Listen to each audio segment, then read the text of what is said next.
Assalamualaikum warahmatullahi wabarakatuh. Berjumpa pada kesempatan kali ini, masuk ke pelajaran 4, yaitu tentang bulan Ramadan yang indah. Agar dalam belajar kita mendapatkan keberkahan dari Allah Subhanahu wa Ta'ala, mari kita membaca Quran Surah Al-Baqarah ayat 183. Mulailah dengan membaca ta'awuz dan basmalah.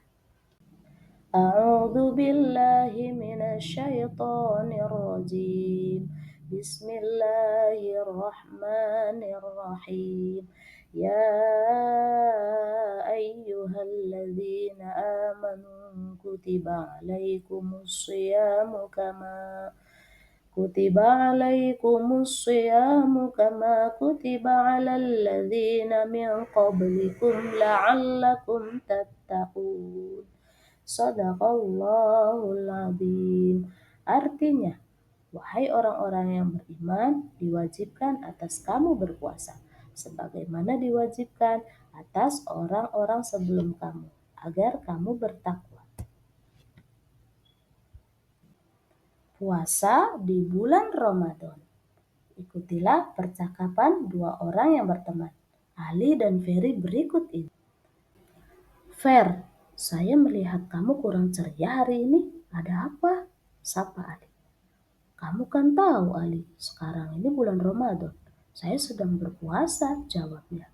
Oh, kamu sedang berpuasa. Baguslah.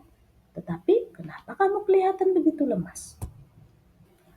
Ali, saya katakan kepadamu sejujurnya. Tahun ini saya berniat untuk melaksanakan puasa penuh 1 bulan. Sebelumnya puasa saya tidak pernah penuh 1 bulan. Biarlah saya lapar dan kelihatan lemas. Asal Allah Subhanahu wa Ta'ala sayang sama saya. Lanjut Ferry. Niatmu bagus sekali, Fer. Selama ini saya juga melaksanakan puasa penuh 1 bulan karena saya berharap kasih sayang Allah Subhanahu wa Ta'ala. Timpal Ali. Pertanyaannya, mengapa harus berpuasa? Suatu waktu, Ali pernah bertanya dalam hati, mengapa Tuhan menyuruh manusia berpuasa? Tidak boleh makan dan minum sejak terbit fajar hingga tenggelam matahari. Pertanyaan itu dapat terjawab setelah bapak gurunya memberitahu di sekolah ketika pelajaran agama. Puasa hadiahnya takwa. Di dalam Quran Surah Al-Baqarah ayat 183, Allah Subhanahu wa Ta'ala telah menjanjikan bagi orang yang berpuasa dengan baik akan mendapatkan predikat takwa. Apa yang dimaksud dengan takwa? Takwa ialah melakukan semua perintah Allah Subhanahu wa Ta'ala dan menghindari semua larangannya. Orang yang sungguh-sungguh bertakwa hidupnya tentram dan bahagia. Kemudian di akhirat kelak akan memperoleh taman surga yang sangat indah dan bahagia selama-lamanya. Berpuasa yang baik harus memahami dan mengikuti ketentuan-ketentuannya. Apa sih pengertian puasa? Puasa dalam bahasa Arab disebut saum atau siam.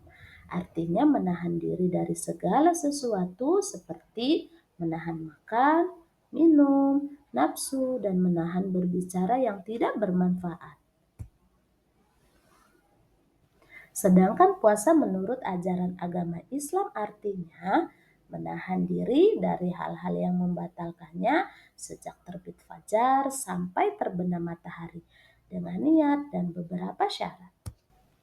Apabila ketentuan-ketentuan tersebut dapat dipenuhi, puasa seseorang dapat memberi manfaat dan pasti memperoleh predikat takwa. Pelajari dengan sungguh-sungguh ketentuan-ketentuan puasa berikut ini. Yang pertama, syarat wajib puasa. Artinya apabila syarat-syarat ini terdapat pada diri seseorang, maka orang tersebut wajib berpuasa. Apa sih syaratnya? Yaitu pertama, berakal sehat. Karena orang gila atau orang yang hilang akal tidak wajib berpuasa. Yang kedua, sudah balik atau sudah dewasa. Anak-anak yang belum balik tidak wajib berpuasa. Yang ketiga, kuat berpuasa. Orang yang lemah fisik tidak wajib berpuasa. Misalnya lemah karena tua boleh tidak berpuasa, tetapi menggantinya dengan fidyah. Demikian juga orang yang sedang sakit boleh tidak berpuasa, tetapi wajib mengganti puasa di hari lain setelah sembuh. Lalu, apakah fidyah itu? Fidyah adalah denda sebagai ganti bagi orang yang tidak mampu melakukan puasa. Bagaimana caranya? Caranya memberi makan setiap hari, sejumlah hari di mana orang yang bersangkutan tidak berpuasa. Kepada siapa? Kepada orang yang fakir atau miskin. Berapa banyak? Banyaknya 1 mud. 1 mud adalah ukuran berat 626 gram. Fidya bisa berupa beras atau makanan pokok yang mengenyangkan. Yang kedua, syarat sah puasa. Artinya, apabila syarat ini terdapat pada seseorang, maka puasanya sah. Apa sih syaratnya? Syaratnya yaitu sebagai berikut. Yang pertama, beragama Islam.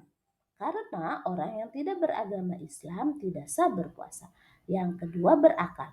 Orang yang tidak berakal atau gila atau orang yang dalam keadaan mabuk tidak sah juga untuk berpuasa. Yang ketiga, mumayyiz atau tamyiz, yaitu cerdas dan dapat membedakan antara yang baik dan buruk. Yang keempat, suci dari haid bagi perempuan. Orang yang haid tidak sah berpuasa. Adapun nifas adalah kondisi setelah seorang ibu melahirkan. Mereka juga tidak sah berpuasa. Yang kelima, dalam waktu yang diperbolehkan berpuasa.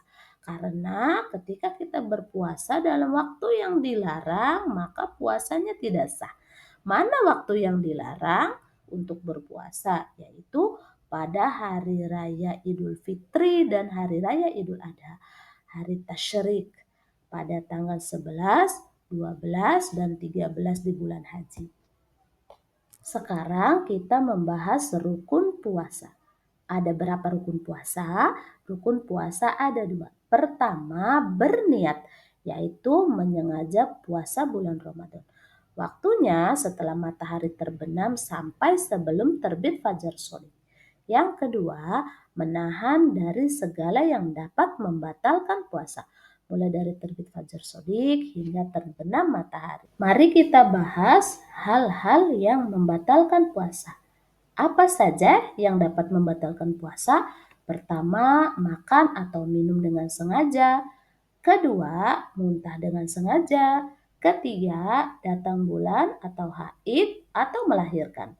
Keempat, hilang akal atau gila walaupun cuma sebentar.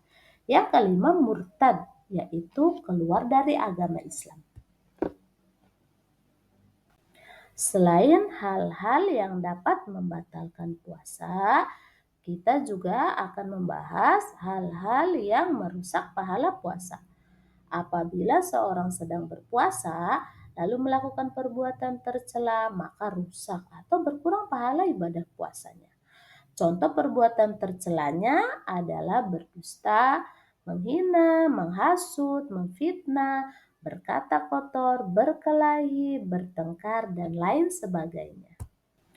Mari memperbanyak kebaikan di bulan Ramadan karena Rasulullah Shallallahu Alaihi Wasallam suka berbuat kebaikan. Berikut ini adalah contoh-contoh perbuatan baik yang selalu dilakukan oleh Rasulullah. Perbuatan baik yang bisa dilakukan pada saat bulan Ramadan yaitu sholat tarawih berjamaah di malam hari setelah sholat isya. Setiap malam pada bulan Ramadan, orang-orang dewasa dan anak-anak baik laki-laki maupun perempuan berbondong-bondong pergi ke masjid atau musola. Mereka melaksanakan sholat tarawih dan sholat witir. Yang kedua, tadarus Al-Quran. Tadarus Al-Quran artinya membaca Al-Quran secara tartil dengan tajwid dan makhraj yang benar atau dengan bacaan yang fasih. Selain membaca, ada lagi yang mempelajari isi kandungan Al-Quran. Tadarus dapat dilaksanakan sendiri-sendiri atau dengan cara bergantian, yaitu salah seorang peserta membaca Al-Quran sedangkan yang lainnya menyimak atau memperhatikan bacaan tersebut. Yang ketiga, memperbanyak sedekah. Bersedekah maksudnya memberikan sesuatu yang bermanfaat kepada orang lain dengan niat ikhlas karena mengharap ridha Allah Subhanahu wa taala. Setelah melakukan puasa, kita juga harus tahu apa sih manfaat puasa di bulan Ramadan itu. Mari meraih manfaat ibadah puasa Ramadan. Manfaat orang yang berpuasa, terutama puasa Ramadan, sangat banyak. Di antaranya hal-hal berikut ini. Manfaat pertama adalah ungkapan rasa syukur kepada Allah Subhanahu wa taala. Ibadah puasa dan ibadah lainnya merupakan rasa syukur atas nikmat yang diberikan oleh Allah Subhanahu wa taala. Yang kedua, melatih kejujuran. Di saat berpuasa, kita menahan lapar dan dahaga, mampu untuk tidak makan dan minum meskipun tidak ada yang melihat. Kita yakin bahwa Allah Subhanahu wa taala Maha melihat. Manfaat dari berpuasa selanjutnya adalah menanamkan rasa kasih sayang. Dengan berpuasa, kita dapat merasakan penderitaan orang lain. Banyak di antara mereka kelaparan dan kehausan. Sesama manusia, kita harus mengasihi dan menyayangi dengan memberikan bantuan agar mereka juga merasakan kebahagiaan. Yang keempat, sehat jasmani dan rohani. Tentu saja, orang yang berpuasa akan merasakan sehat jasmani dan rohaninya. Rasulullah Shallallahu Alaihi Wasallam pernah mengatakan, puasalah kamu supaya sehat. Selanjutnya, manfaat dari berpuasa adalah melatih rasa sabar. Orang yang berpuasa harus bisa sabar atas hal-hal yang diharamkan oleh Allah Subhanahu wa taala, menahan dari amarah dan perbuatan tercela lainnya. Terima kasih sudah menyaksikan video pembelajaran hari ini. Semoga kita senantiasa menjadi insan yang beriman dan bertakwa dengan menjalankan perintah Allah Subhanahu wa taala dan menjauhi larangannya. Akhir kata, wassalamualaikum warahmatullahi wabarakatuh.